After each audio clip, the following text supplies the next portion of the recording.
حلال ثواب کے معاملے میں میرا بالکل کیٹاگوریکل ایک اوپینین ہے.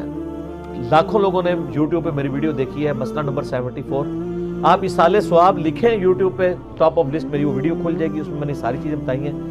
11ویں ہو, میلاد ہو, محرم کی نیاز ہو, یا آپ کی رجب کے کنڈے ہوں, ان ساروں کے بارے میں کہ یہ سب کی سب ایکٹیویٹیز دین میں خود سے داخل کی گئی ہیں. ہم ان کو کفر و شرک والا معاملہ نہیں کہتے, لیکن بدعات تو ہیں. اب رہ گیا مسئلہ کہ اس طرح کی ایکٹیویٹیز میں جو کھانا ہے وہ حلال ہے یا حرام ہے. کہ کھانے کو حرام کہنے کے لیے یہ چیز ضروری ہے کہ آپ پہلے اس کی حرمت ثابت کریں. اس میں 2 طریقے ہیں. یا تو وہ چیز جو پکائی جا رہی ہے وہ حرام ہو, وہ خنزیر بنا دیتا ہے تو حرام ہے.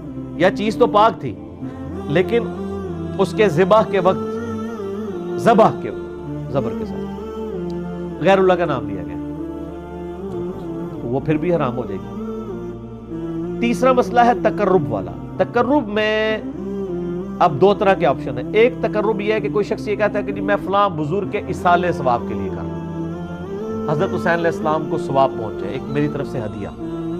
تو اس کے معاملے میں بھی ایسا کوئی سختی والا معاملہ نہیں. لیکن اگر کوئی تقرب یہ کر رہا ہے کہ یہ ایصال ثواب ان کو پہنچے اور وہ میرے مشکل کشا ہے اور اس کے بدلے میں یہ میری مصیبت حل کر دیں گے, تو وہ تو نیاز کے بغیر ہی عقیدہ شرکی ہے. نیاز تو سائڈ پہ رہ گئی, عقیدہ ہی غلط ہے. ٹھیک ہے نا. تو ہمارا تو موقف یہ ہے کہ ہمارے پاس کوئی اس طرح کی کھانے پینے کی چیز لے آتا ہے, ہم اس سے پہلے پوچھتے ہیں کس کے نام کی ہے. اگر وہ کہتا ہے اللہ کے نام کی ہے تو بسم اللہ پڑھ کے کھا لیں.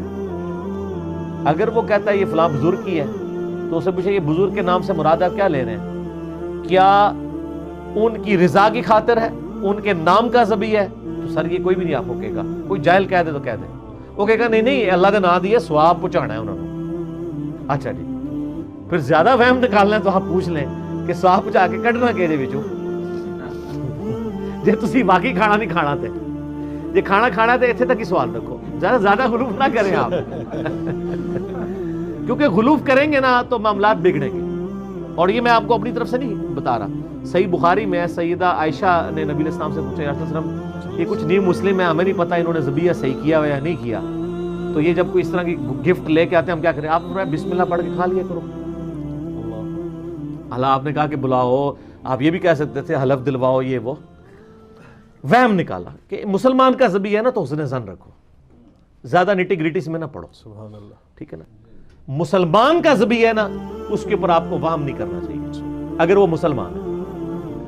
اب وہ اگلا مسئلہ شروع ہو جائے گا کہ وہ بریلوی ہے, دیوبندی ہے, اہل حدیث ہے, شیعہ ہے. یہ نئی کہانی کرنے کی ضرورت نہیں ہے. اہل کتاب کا ذبیحہ بھی حلال ہے. تو اگر آپ ایک دوسرے کو مسلمان ماننے کے لیے تیار نہیں, چلو اہل کتاب ہی مان لو. یہود و نصارہ کی عورتوں سے تو آپ کا نکاح جائز ہے سورۃ المائدہ کے پہلے رکوع کے تحت, اور اسی رکوع میں آتا ہے کہ اہل کتاب کا ذبیحہ بھی حلال ہے. جی ہاں, اگر وہ اللہ کے نام کے اوپر کیا ہو. تو اگر یہود و نصارہ کا اللہ کے نام کا ذبیحہ حلال ہے تو جو آپ کے اپنے اہل کتاب ہیں, قرآن کے فائنل ٹیسٹمنٹ کے ماننے والے, وہ تو old testament new testament tempered form میں مان رہے ہیں, اور وہ اتنے ظالم ہیں کہ نبی علیہ السلام کو وہ دجال سمجھتے ہیں. نعوذ باللہ. ظاہر پیغمبر نہیں مان رہے, تو جب آپ کسی کو پیغمبر نہیں مان رہے, جس طرح غلام احمد قادیانی کو پیغمبر نہیں مانتے, تو کیا سمجھتے ہیں؟ دجال کے اس نے دجل کیا ہے, جھوٹ بولا ہے. اس کے باوجود اللہ تعالیٰ کہہ رہا ہے کہ ان کا ذبیحہ بھی حلال ہے. اور جو آپ کے نبی کے عاشق ہیں, جو محمد اور آل محمد کے لیے جان دینے کے لیے تیار ہیں, سر ان کے اوپر آپ کم از کم یہودیوں نا اسٹیٹس تو ان کو دے دیں.